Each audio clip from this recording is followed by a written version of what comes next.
Então, os exercícios são mais tranquilos e ele não é tão conceitual, né? Não pega muitos conceitos, ele é mais interpretação. Vocês vão perceber aqui.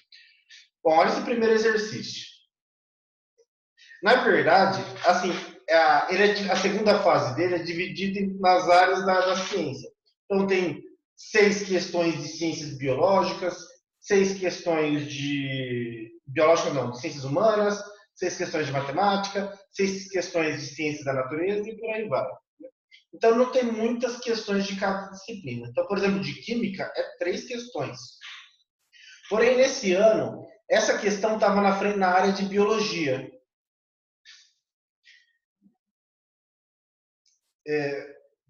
Essa questão, ela estava na... Bom dia, Camille, beleza? Bom dia. Boa. Camille, eu trouxe, como a gente acabou a apostila, eu trouxe o vestibular da segunda fase da Unesp desse ano. Ele é bem recente, de 2020. Eu estava começando agora. Né? Então, como eu estava dizendo para todos aí, é um vestibular mais tranquilo que os outros, porque as questões são mais interpretativas do que conceitual, do que exigir fórmula, pelo menos em química, né? As outras disciplinas eu não sei. Bom, esse primeiro exercício, ele estava na área de biologia, mas aqui, com conhecimentos químicos, a gente também resolve. Vamos dar uma olhadinha aqui. O Brasil... Ô, Camille, antes de eu começar, você ficou com alguma dúvida na correção da prova? Eu fiz lá na videoaula. Não. Então, ó, se vocês... Uma coisa importante, eu esqueci de falar. Eu tinha mandado um e-mail com as primeiras notas, depois eu vi que a alternativa da questão 3 estava errada. Eu tinha colocado a alternativa D, mas era B. Aí eu corrigi novamente, mandei um novo e-mail. E aí aumentou a nota de todo mundo, porque todo mundo tinha acertado essa questão. Beleza? Então, o que vale da prova é a nota do segundo e-mail, do último, ok? Bom, vamos lá. Boa. O Brasil é o maior produtor mundial de cana-de-açúcar, que hoje é um insumo básico de uma ampla variedade de produtos e serviços de valor agregado, como o etanol e a bioeletricidade. A principal atividade do etanol é o grande benefício para o meio ambiente. Estima-se que, em substituição à gasolina, seja possível evitar até 90% das emissões de gases do efeito estufa. Já a bioeletricidade, mais novo e importante produto do setor sucroenergético, é produzida a partir do bagaço da palha de cana-de-açúcar, permitindo o aproveitamento desses resíduos para a geração de energia. Bom, pessoal, esse é um tema que vale muito, muito a nossa reflexão, porque num ponto ele é muito importante. Né? Quando a gente tem uma alternativa economicamente viável, uma alternativa em questão de que não preciso mais usar combustíveis fósseis para isso, então, consequentemente, a emissão de gases de efeito estufa vai ser menor, isso é ótimo.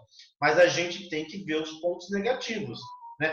Aqui, veja o estado de São Paulo. Né? Para quem costuma viajar para outros estados, por exemplo, Minas e São Paulo, é muito gritante a diferença nas estradas. Aqui em São Paulo, a gente vê, de um lado da estrada, cana-de-açúcar, do outro lado, cana-de-açúcar. A gente vai para Minas, não, a gente já vê uma paisagem diferente, não, né, muito diferente, na verdade. Então, esse uso do campo só para cana-de-açúcar, isso é péssimo também para o ambiente, porque eles desmatam floresta para ter que plantar cana-de-açúcar. Então, isso desgasta todo o meio ambiente. Então, não é só alegria, né? Mas é óbvio, a gente tem que pesar os prós e os contras.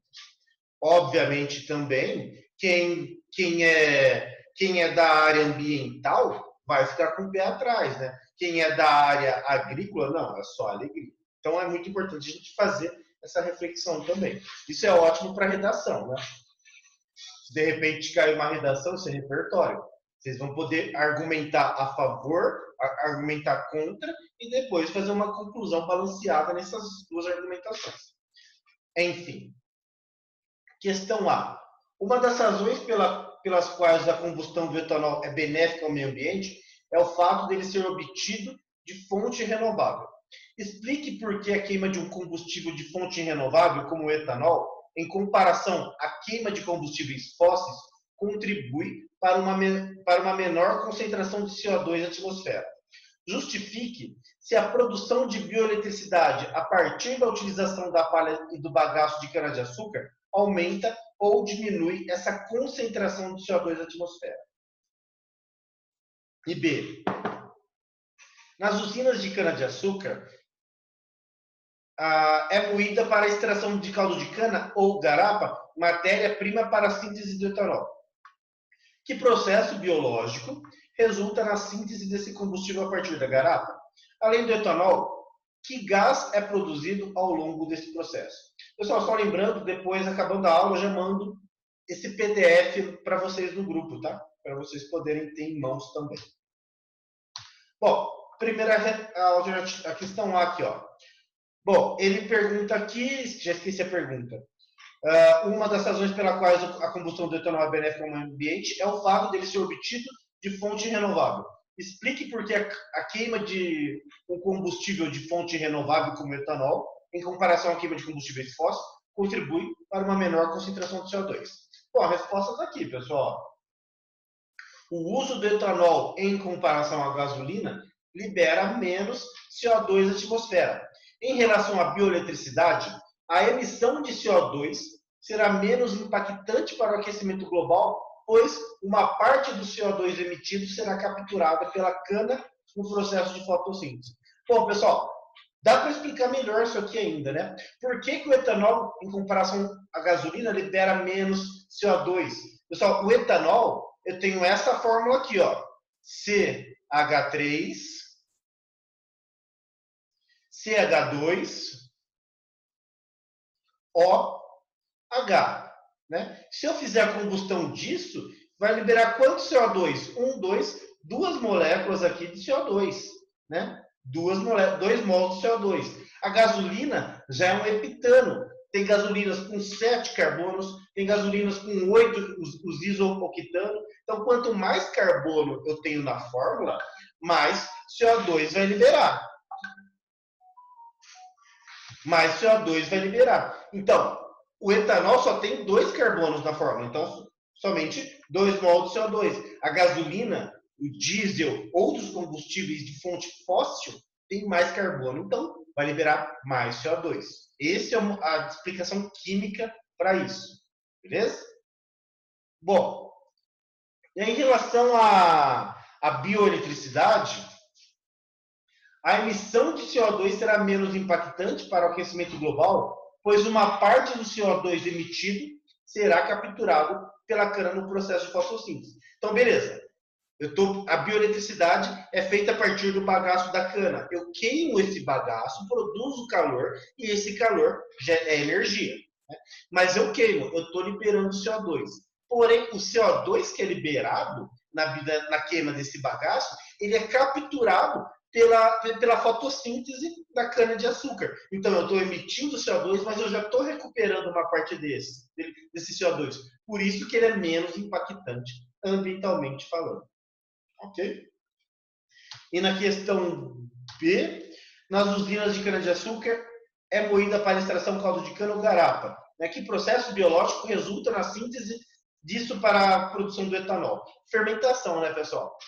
A fermentação alcoólica é o que faz a garapa virar etanol e CO2, beleza?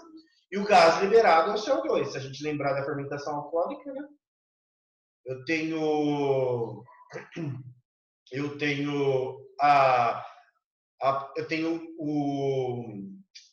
a glicose sendo transformada em etanol e CO2, beleza? Bem tranquilinho. Então, vocês percebem que é um exercício fácil. Esse exercício estava na parte de biologia, mas a química resolve tranquilamente ele, ok? Bom, questão 2, ou 16 da prova. Em 4 tubos de ensaio contendo iguais volumes de solução aquosas de HCl com mesma concentração em mols, foram acrescentadas iguais quantidades em mols de 4 substâncias diferentes sob a forma de pó, como ilustrado na imagem. Então, ó, tem 4 tubos de ensaio com ácido clorídrico. No primeiro foi adicionado magnésio, no segundo alumínio, no terceiro bicarbonato de sódio, no quarto carbonato de magnésio. Então, ó, metal, metal, sal e sal, beleza? 2 sais aqui. Em cada tubo houve reação química, evidenciada pela produção de gás e pelo desaparecimento total do sólido. Classifique as substâncias sólidas acrescentadas aos tubos de ensaio de acordo com os seguintes critérios: aquelas que são boas condutoras de eletricidade, aquelas que apresentam ligação covalente. Bom, pessoal, quem que é o bom condutor de eletricidade? Eu tenho 2 metais e 2 sais. Ó, isso aqui pode gerar uma pegadinha, porque você fala, Robson, mas os sais, eles são ótimos condutores de eletricidade, né? Porque eles viram íons, né? Só que detalhe, ele está falando aqui, ó, classifique as substâncias sólidas acrescentadas. O sal sólido, ele não é condutor de eletricidade. Você pode pegar lá 2 fios de cobre ligado num gerador e colocar num pote com apenas sal, sem água, apenas sal. Não vai conduzir eletricidade. Para que isso conduza eletricidade, ele tem que estar no meio aquoso. E o enunciado fala, substância sólida. Então, os únicos condutores de eletricidade aqui são os metais. A gente sabe que eles são ótimos, né? Beleza? E depois, eles pedem para... Então, quais são os bons condutores de eletricidade? Magnésio e alumínio, porque são metais, e metais conduzem eletricidade. É da característica intrínseca dos metais. E B, classificação, aqueles que apresentam ligações covalentes. Esse também é um detalhe muito importante, porque você pode pensar, bom, os metais se ligam a outros metais por ligação metálica, não é covalente. Mas os sais se ligam por ligação iônica. E aí, Robson? A questão é essa aqui, pessoal. No sal, eu tenho, olha os sais, eu tenho sódio e o íon hidrogênio carbonato. No outro sal, eu tenho magnésio e o íon carbonato. O metal com o não metal, ligação iônica. Mas e esse não metal aqui? Olha esse íon HCO3 e esse íon CO3. Eles são ligados por ligação covalente, tá bom? Então, ó, os metais se unem por ligação metálica, os sais por ligação iônica, porém, os íons do sal, eles se unem por ligação metálica. Ó, HCO3, o H se une ao metálica não, covalente. O hidrogênio se une ao oxigênio por ligação covalente, o carbono se une aos 3 oxigênios por ligação covalente, e por aí vai. Então, no HCO3 e no CO3 2- no carbonato, é a mesma coisa. Ligação covalente dos íons. Então, classifique as substâncias sólidas, classifique em aquelas que apresentam ligação covalente, os 2 sais, tudo bem? E os íons do NHCO3, que é o HCO3, e o íon, o MgCO3, que é o CO3. Beleza? E B, em qual dos tubos houve produção de maior volume de gás? Justifique sua resposta. Bom, a gente tem que fazer ligação química, né, pessoal? A reação química. Primeiro, todos os tubos têm ácido clorídrico. Aí no primeiro foi adicionado magnésio. Faço a reação química. Mg, magnésio, e faço o balanceamento também, tá, pessoal? Mg mais 2HCl formando MgCl2 mais 1 mol de H2. No tubo do alumínio, alumínio mais HCl formando cloreto de alumínio mais 3 sobre 2 mols de H2. Fiz o balanceamento. Ó. Então, eu vou ter que fazer o quê? A equação, a reação química de todos. E aí eu vejo qual tem maior quantidade de H2. Né? Então, no primeiro tem 1 mol, no segundo 3 dividido por 2 mols de H2, então dá 1 mol e meio de H2. Aqui 1 mol, aqui água e água, não tem liberação de gás, né? Então só tem gás na reação dos metais. Na verdade tem gás do CO2 também, né? Mas o que tem mais, 1 mol de CO2 e 1 mol de CO2. Então o que tem mais liberação de gás é o do alumínio. Por quê? Porque tem 1 mol e meio, 3 sobre 2 mols de H2. Beleza? Talvez esse seria um pouquinho mais complicado, mas nem tanto. 17. Parte das areias da praia do litoral sul do Espírito Santo é conhecido pelos depósitos minerais contendo radioisótopos na estrutura cristalina. A inspeção visual por meio da lupa de amostras dessas areias revelam serem constituídas basicamente de mistura de duas frações, uma em maior quantidade com grãos irregulares, variando de amarelo escuro a translúcido, que podem ser atribuídos à ocorrência de quartzo, silicatos agregados e monazitas. E outra com grãos bem mais escuros, facilmente atraído por um ímã, contendo óxido de ferro magnético associado a minerais não magnéticos. As fórmulas químicas das monazitas presentes nessas areias foram estimadas a partir dos teores elementares de terras raras e tório e são compatíveis com a fórmula. Então tem a fórmula química aqui, ó, da molécula que tem na areia, tá?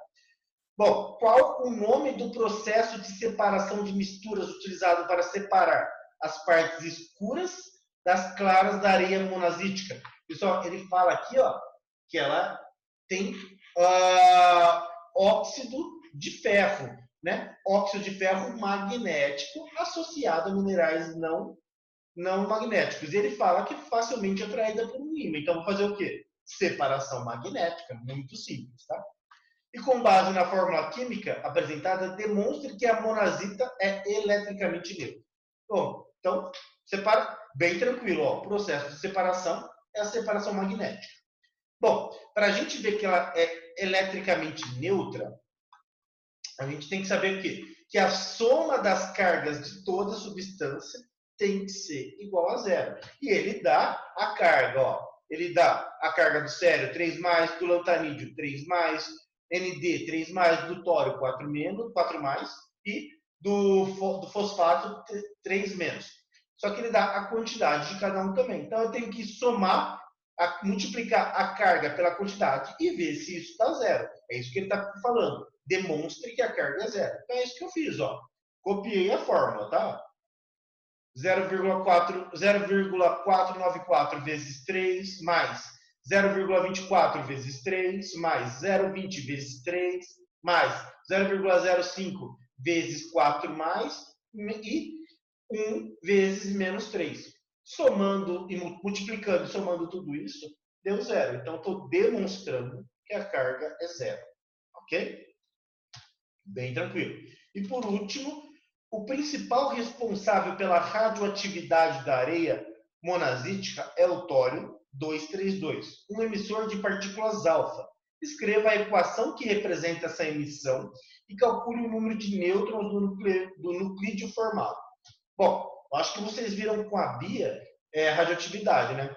Então eu tenho as partículas alfas, beta e gama. A partícula alfa é uma partícula semelhante ao átomo de hélio. Ela tem carga 2 prótons e carga 4, beleza? Bom, se o tório emite uma partícula alfa, que nem falando no enunciado, eu vou ter que subtrair 4 unidades da massa do tório, ficando 232 menos 4, 228, e 2 unidades do número atômico de tório, indo de 90 para 88. Aí formou o nuclídeo rádio. Aí ele pergunta, quantos nêutrons tem essa substância, o rádio? Só, formulinha lá do primeiro ano, né? Para achar o número de nêutrons, é só subtrair a massa pelo número atômico. 228 menos 88 dá 140. Então, o tório tem 140 nêutrons. Beleza? E o último aqui, exercício. A melatonina, massa molar 232 gramas por mol, é um hormônio produzido pela glândula pineal, conhecida como hormônio da escuridão ou hormônio do sono. A biossíntese desse hormônio se dá a partir do triptofano, que se transforma em serotonina, e esta em melatonina. Essa transformação ocorre por ação de enzimas. Beleza. Então, eu tenho o triptofano sendo formado em serotonina, e a serotonina sendo formado em melatonina. A produção diária de melatonina no organismo humano tem um ritmo sincronizado com com um ciclo de iluminação ambiental, característico do dia e da noite, de modo que o pico de produção ocorre durante a noite. O gráfico ilustra a concentração de melatonina no plasma em diferentes horários do dia. Eu tenho, gráfico tranquilo, fácil de leitura. Então, começa a aumentar esse hormônio do sono às 9 horas e ele começa a diminuir lá a partir das 5 horas da manhã, mas eu tenho isso até às 11. Então, por isso que é normal a gente ter sono durante aí o dia. Identifique na fórmula do triptofano, reproduzida no campo de resolução e resposta, o átomo de carbono quiral e a função amina primária. Tranquilão, pessoal. Representei a fórmula do triptofano. Qual carbono que é quiral? Lembrando que quiralidade é aquele carbono que tem 4 ligantes diferentes. O único carbono que tem 4 ligantes diferentes é esse.